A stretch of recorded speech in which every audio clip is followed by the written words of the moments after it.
Musk has spent a lifetime watching people chase dreams, lose everything, rebuild from nothing, and rise higher than anyone expected. She has lived in worlds that were both glamorous and brutal, worlds that rewarded confidence but punished the slightest hesitation. And if she were standing in front of you right now, she wouldn't come to intimidate you with success, and she wouldn't overwhelm you with fancy words or complicated philosophies. She would simply look you in the eye with that calm, unwavering strength she carries everywhere, and she would say something you may have needed to hear for years: you are capable of so much more than you think. She would tell you that life does not reward the perfect. It rewards the persistent. She would remind you that the world celebrates people only after they succeed, but rarely sees the late nights, the failures, the embarrassments, the doubts, the lonely attempts nobody applauded. She would say that even the people we place on pedestals, icons, innovators, world shakers, were once doubted, underestimated, dismissed, even laughed at. She would tell you that she raised a child who would one day send rockets into the sky, but before any of that happened, she raised a child people thought was strange, too intense, too curious, too obsessed with ideas nobody understood. And if you ever feel like you don't fit in, she would say, you might just be on the right path. Because the world doesn't change by those who fit in. It changes by those who stand out. She'd urge you to stop waiting for permission. No one will give it. Not your friends. Not society. Not even your own mind on the difficult days. Permission is something you must claim yourself. She'd tell you to take risks, not blind, reckless ones, but the kind that make your heart beat a little faster, the kind that pull you toward a better life, the kind that require courage. She'd remind you that fear is natural, but surrendering to fear is optional. She'd explain that most dreams fail not because they are impossible but because people abandon them too early, right before things start to work. Right before breakthroughs, right before momentum kicks in. She'd tell you that the people who keep going when others quit aren't necessarily smarter or more gifted, they're simply unwilling to stop. And that stubbornness, that refusal to give up, creates miracles over time. She would want you to know that your circumstances don't define you. She'd talk about growing up with very little, about moving across countries, about restarting life from scratch, about modeling at an age when the industry told her she was too old, about becoming a dietitian when people doubted her career, about building a life again and again when the world expected her to settle for less. She'd tell you that the world will try to convince you your best years are behind you. Don't fall for it. Reinvention is timeless. Starting over is allowed. Growth is not reserved for the young, it is reserved for the willing. If she stood with you today, she would point out that your ideas matter. Your voice matters. Your existence is not an accident, and your dreams are not random. They are signals of the life you are meant to build.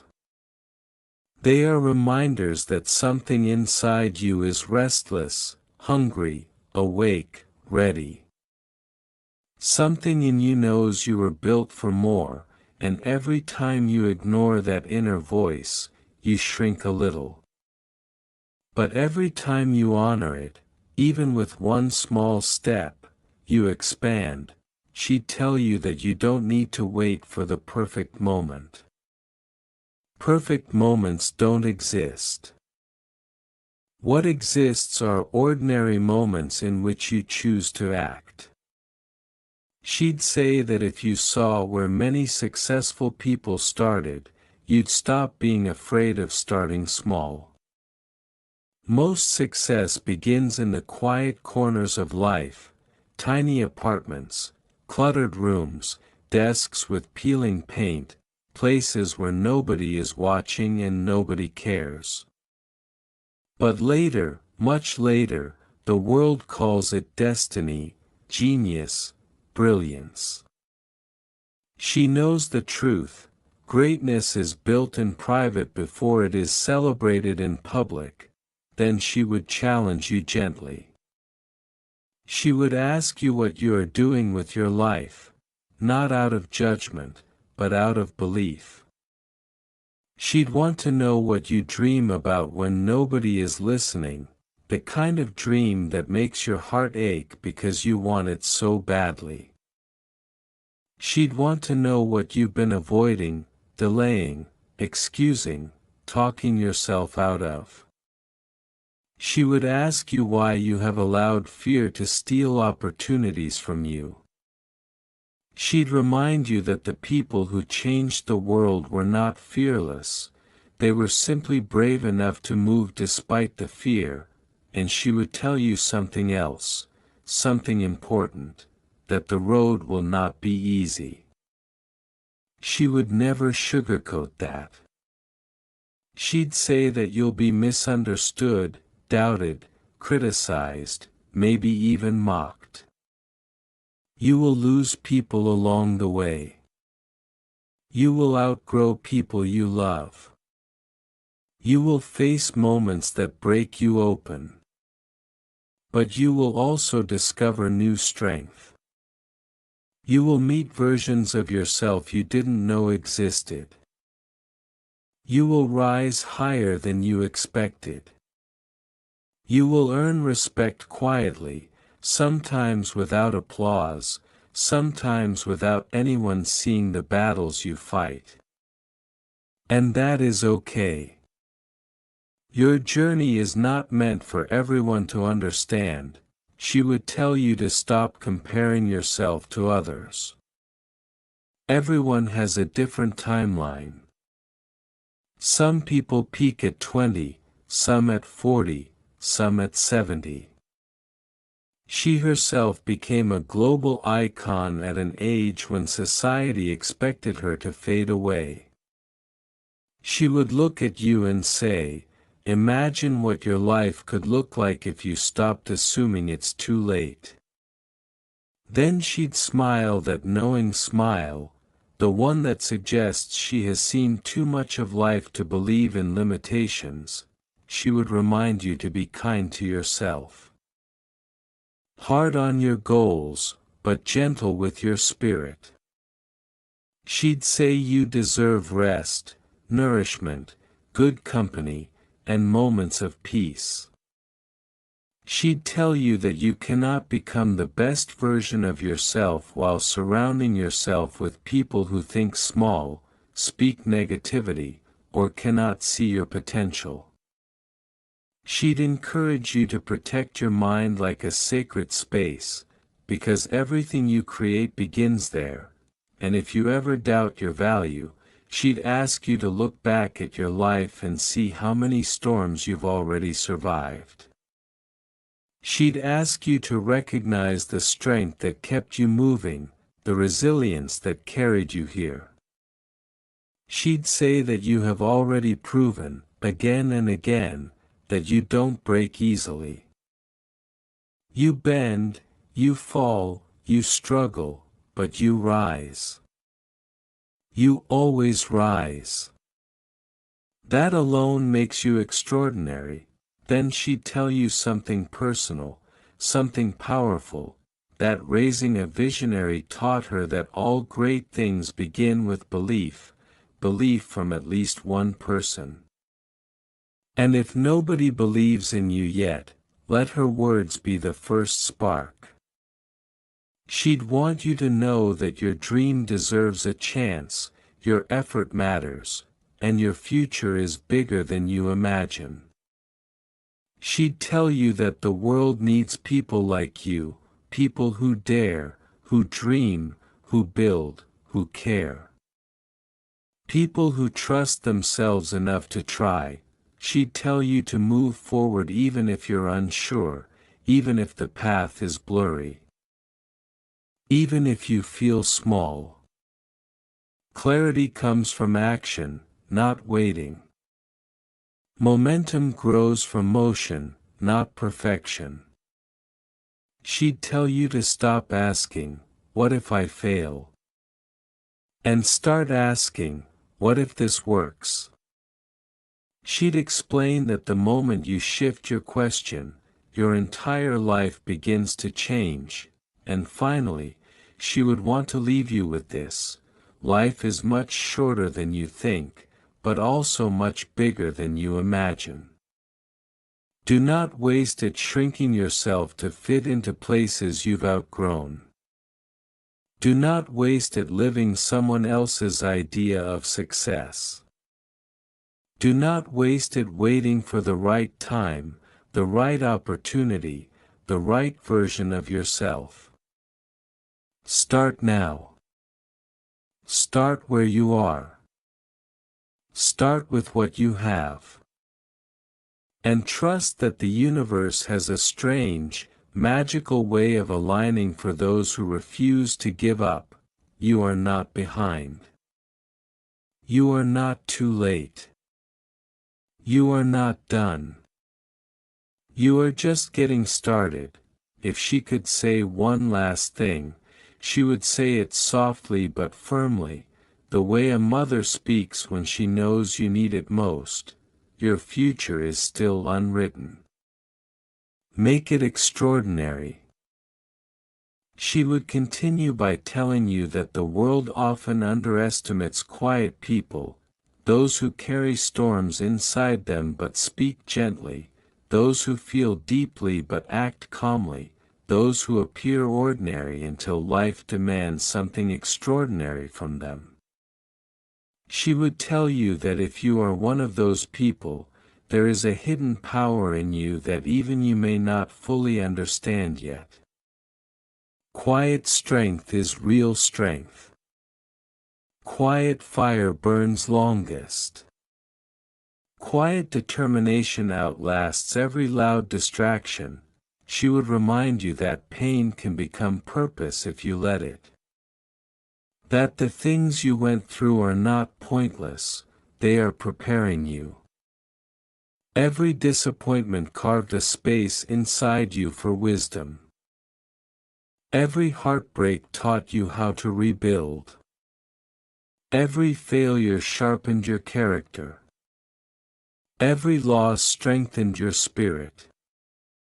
She would tell you that even though some chapters of your life still hurt to remember, they shaped you into someone capable of more empathy, more resilience, more depth, more courage. Nothing was wasted. Not a single moment. She'd say that sometimes life closes doors violently, abruptly, without explanation, not to punish you, but to redirect you. She would tell you that some endings are gifts in disguise. Some losses are blessings. Some people walk away so you can walk forward. And yes, she would acknowledge the pain, but she would also remind you that healing does not erase your strength, it reveals it. She'd look at you and say, "You have survived everything you thought would break you. What makes you think you can't survive what comes next?" Then she would talk about discipline, not the rigid, joyless kind people fear, but the gentle self-respect of showing up for your own life. She'd tell you that discipline is simply choosing who you want to become every single day. It's choosing long-term fulfillment over temporary comfort. It's choosing your future self over the easiest option right now. She would tell you that discipline is love, self-love expressed as action. She would remind you that there is no success without sacrifice. There is no growth without discomfort. There is no progress without consistency. She'd say that there will be days you don't feel motivated. Days you want to abandon everything. Days when the dream feels too heavy.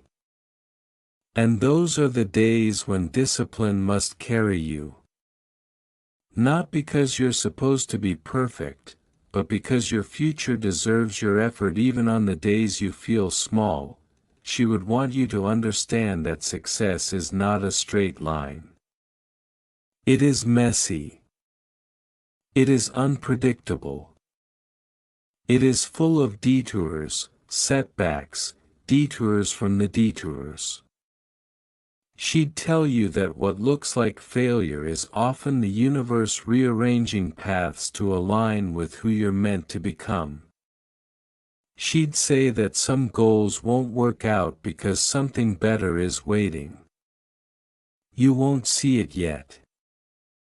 But hindsight will show you the truth. Nothing denied was meant for you. Nothing meant for you will ever slip away. Then she would speak about courage, the kind the world doesn't always recognize. Courage isn't always loud. It isn't always dramatic. Sometimes courage is getting out of bed when depression tries to pin you down. Sometimes courage is trying again after everyone expected you to quit. Sometimes courage is smiling even when you're breaking inside. Sometimes courage is choosing peace over anger, patience over frustration, growth over comfort. Courage is quiet, but powerful. She'd tell you that you have already shown courage many times, even if you didn't notice. Every time you kept going. Every time you tried again, every time you chose hope over despair, even when hope seemed foolish, you were brave. She'd want you to honor that bravery. Honor the person you have been, not just the person you are trying to become. Then she would talk about dreaming big. She would tell you that dreaming doesn't cost anything, but not dreaming costs everything. Dreams are the seeds of every great achievement, every breakthrough, every invention, every leap forward.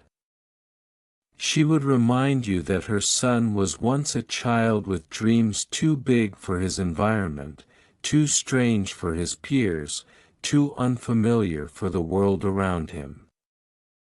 Yet he held on to those dreams with stubborn certainty. And certainty grows into reality when paired with effort. She'd tell you that your dreams matter just as much. They don't need to be world-changing to be life-changing. They don't need to impress anyone. They don't need to be approved or validated. They just need to be yours. And she would remind you that the world has a funny way of making room for people who walk boldly in the direction of their dreams. Then she would shift her tone, gentle but firm, motherly but empowering, and she would challenge you to raise your standards. She'd say that your environment matters. Your habits matter. The people you surround yourself with matter. She would remind you that not everyone deserves access to your dreams, your energy, or your time. She'd encourage you to choose people who believe in growth, who speak with purpose, who treat you with respect, who challenge you to rise, who wake up the best in you. She would tell you not to shrink yourself to make others comfortable. She'd say that your growth may intimidate people who refuse to evolve. Your ambition may bother those who gave up on theirs. Your confidence may irritate those at war with their own insecurities. That is none of your concern. Keep growing anyway. She'd remind you that you don't need to explain yourself to anyone who is committed to misunderstanding you. You don't need to justify your dreams. You don't need to apologize for wanting more. Wanting more is not greed, it is hunger for potential. It is acknowledgement of your gifts. It is honoring the whisper inside you that knows you were meant for a larger life. She would want you to trust your intuition.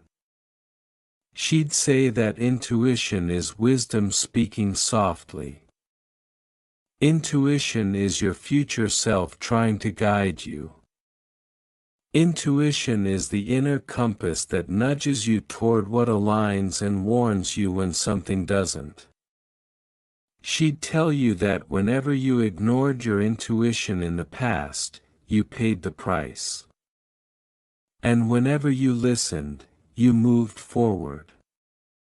Trust it now more than ever.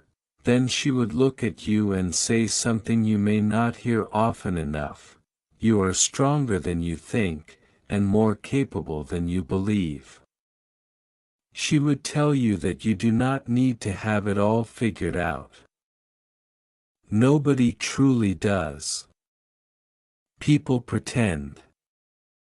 People hide their confusion behind confidence. But everyone is just navigating life one choice at a time. She'd reassure you that uncertainty is not a sign of weakness, it is the birthplace of possibility. She would want you to stop expecting overnight miracles. She'd say that consistency beats intensity. Small steps beat grand gestures. Daily effort beats occasional inspiration. She'd remind you that every day you show up, you are building a foundation, brick by brick, habit by habit, choice by choice. The structure may seem invisible now, but one day you'll look back and marvel at what you built through patience. She would tell you to take care of your mind like a garden. Remove the weeds, self-doubt, negativity, fear, and plant seeds of belief. Water them with discipline. Expose them to light in the form of hope. And wait. Growth always happens beneath the surface before you see results. Trust the unseen work happening inside you.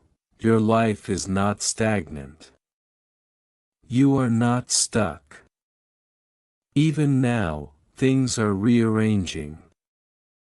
You are evolving in ways you may not notice yet. She would tell you to be proud of every small improvement, every new habit, every healthy choice, every moment you resisted negativity, every time you held your tongue instead of reacting, every time you forgave instead of seeking revenge. These are victories. Quiet victories, but victories nonetheless. She'd remind you that you were not born to live a half-lived life. You were not born to be average. You were not born just to survive the days, you were meant to shape them. You were meant to build, create, dream, push, challenge, and rise.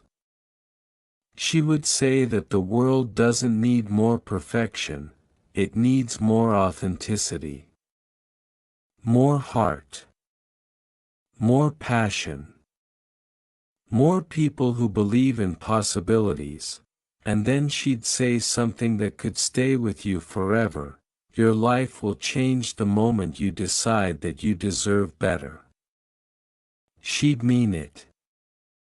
And she'd want you to believe it so deeply that it shifts something inside you.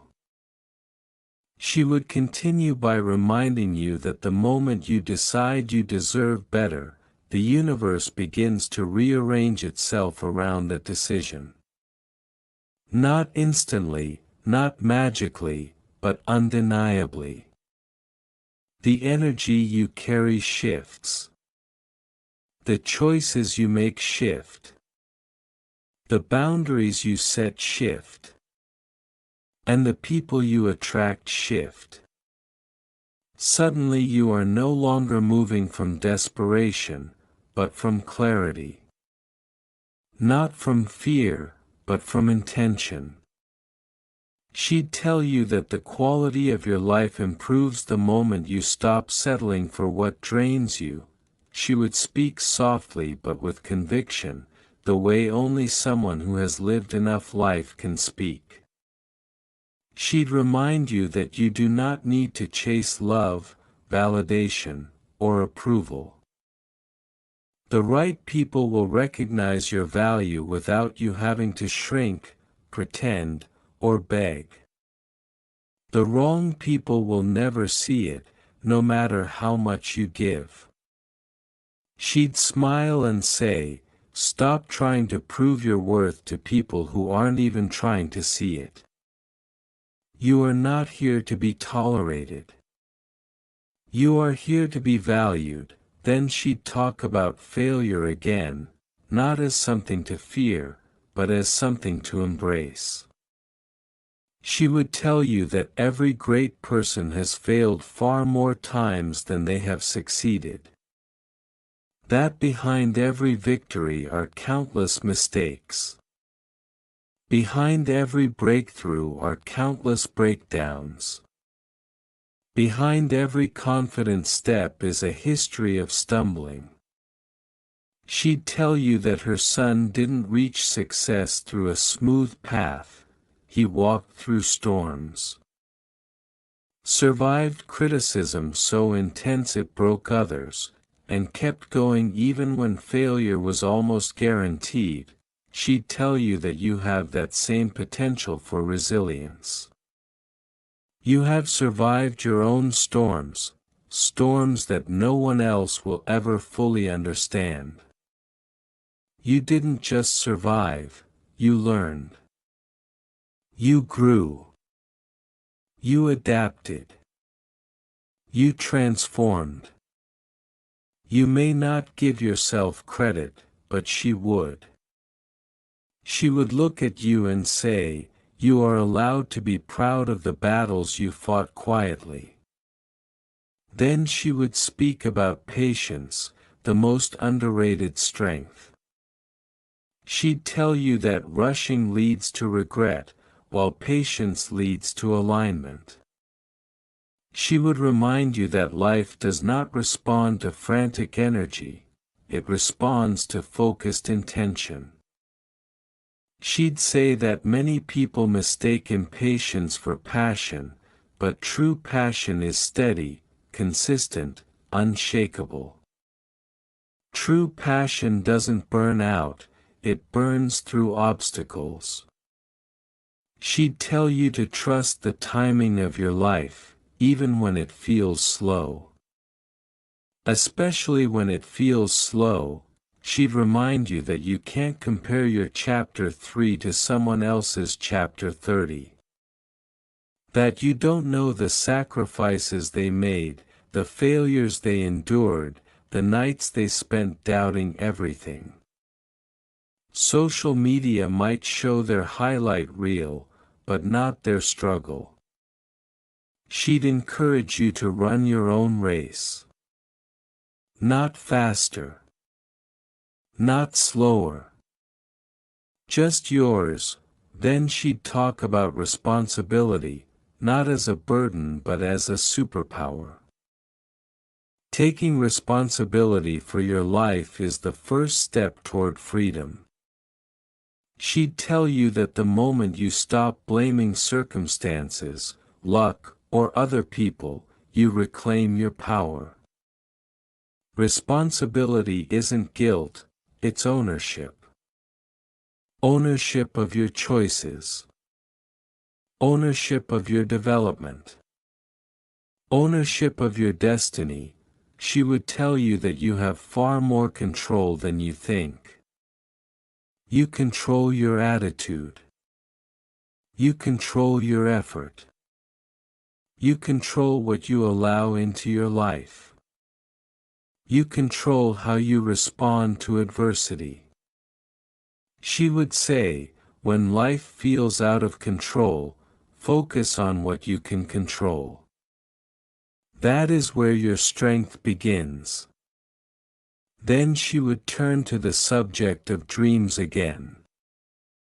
She'd tell you that dreams are living things, they grow when you feed them and die when you starve them. She'd ask you when was the last time you fed your dream. When you last believed in it. When you last worked on it, even in the smallest way. She'd say that you don't need giant leaps. You just need momentum. Momentum is built from tiny steps taken daily. She would remind you that dreams require privacy sometimes. Not everyone deserves to hear them. Not everyone will support them. Some people will project their fears onto you. Some will question you because your ambition activates insecurities in them. She'd tell you to protect your dreams the way you protect something fragile and precious, because they are. Then she'd talk about healing. She'd say that healing is not linear. It's not pretty. It's not instant. Healing is messy. It's slow.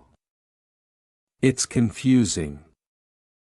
It's full of setbacks and unexpected revelations. But healing is also necessary if you want to build a life that isn't shaped by your wounds. She'd tell you that healing doesn't mean forgetting, it means understanding. It means learning the lesson without holding on to the pain. She'd want you to forgive yourself. For mistakes, for missed chances, for trusting the wrong people, for staying too long in places that hurt you, for abandoning your own needs, for being human. She'd say, you did the best you could with the awareness you had. Now you know better, so now you can do better. Then she would talk about identity, who you are versus who people told you to be.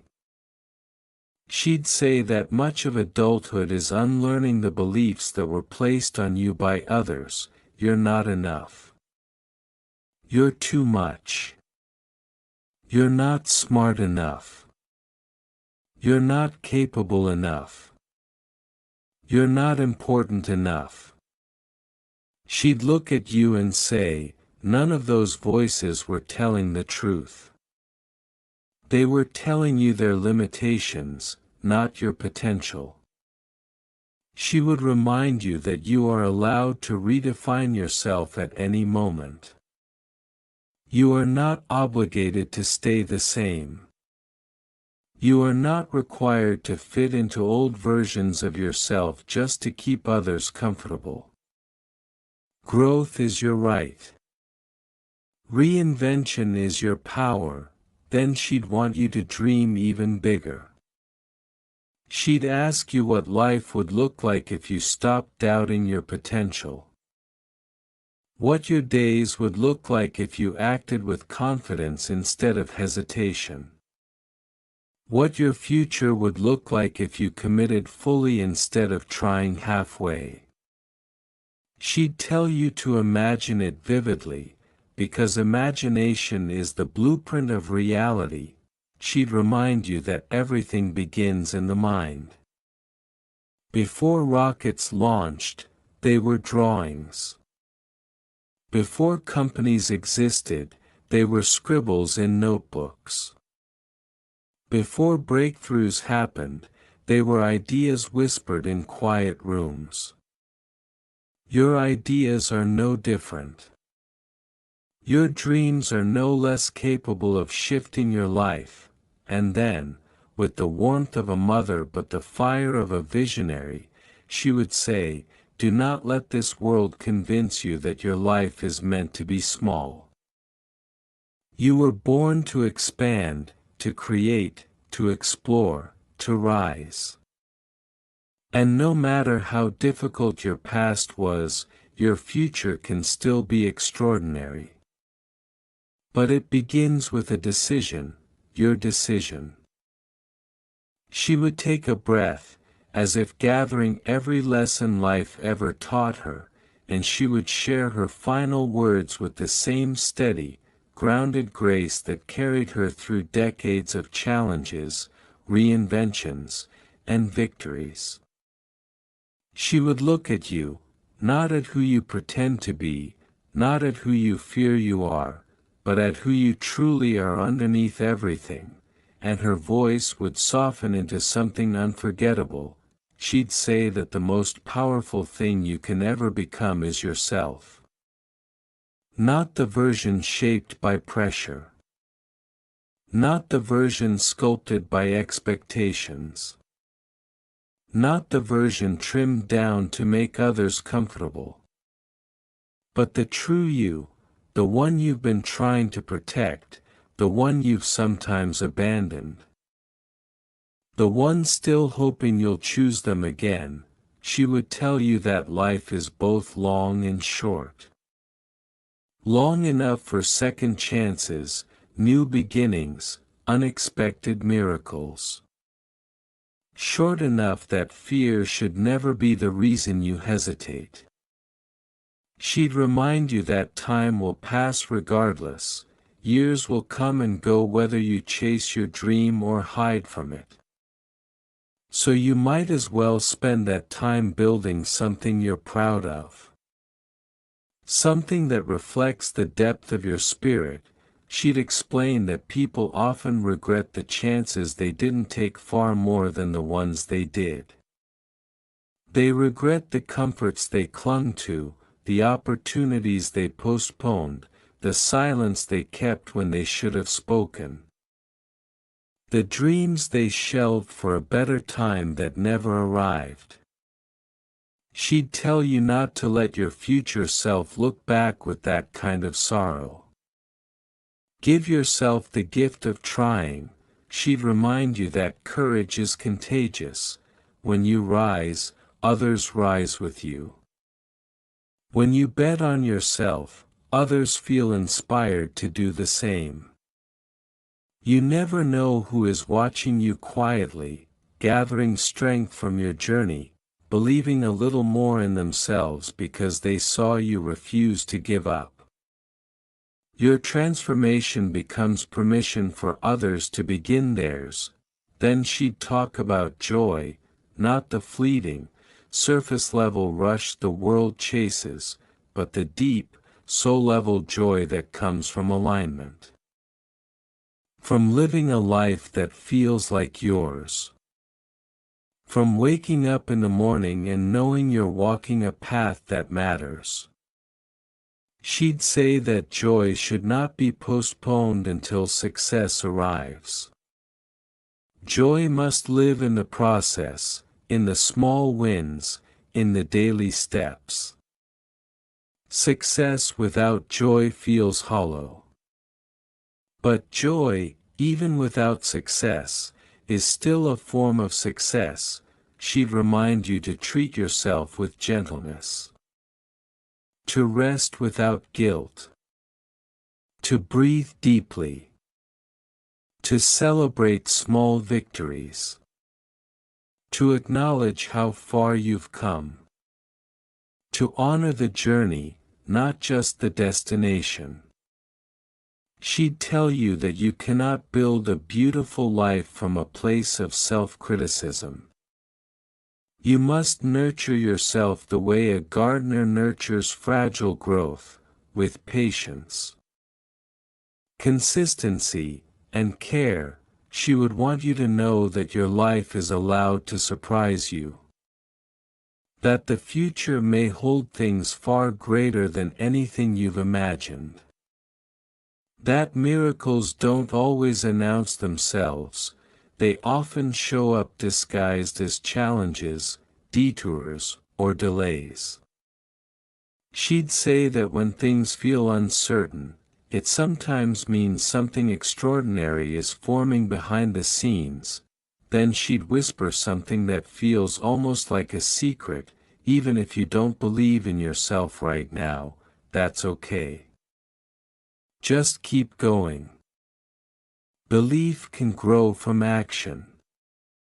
She'd explain that waiting until you feel confident is the biggest trap. Confidence comes after you take the leap, not before.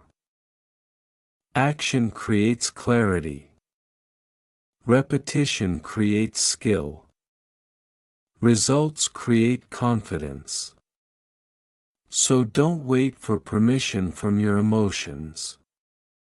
Move anyway. Even small steps count. Especially small steps. She'd talk about faith, not necessarily religious faith, but faith in possibility. Faith in your own resilience. Faith that the path will reveal itself if you keep walking. Faith that what you seek is also seeking you. She'd tell you that if you knew what was waiting for you on the other side of your fear, you'd run toward it without hesitation. Then she would take a moment, look at you as if memorizing your face, and say something you might carry for the rest of your life. You deserve a life that excites you. You deserve a life that reflects your potential. You deserve a life that feels like it belongs to you. Do not settle for anything less, not from others, and not from yourself. She would want you to promise yourself one thing, not to her, but to the person you're becoming. Promise that you will try. Promise that you will start. Promise that you will keep moving even when everything feels uncertain. Promise that you will honor your dreams, even the fragile ones. Promise that you will not abandon yourself again. Then she would give you the final truth, the one she believes with every part of her. Your story is far from over. In fact, your best chapters haven't even been written yet. She'd smile, a knowing smile shaped by decades of surviving, thriving, losing, rebuilding, and rising again, and she'd say, "Go write them. The world is waiting for what only you can create." And with that, she would leave you with her most powerful belief, one she hopes will echo in your heart long after her voice grows quiet.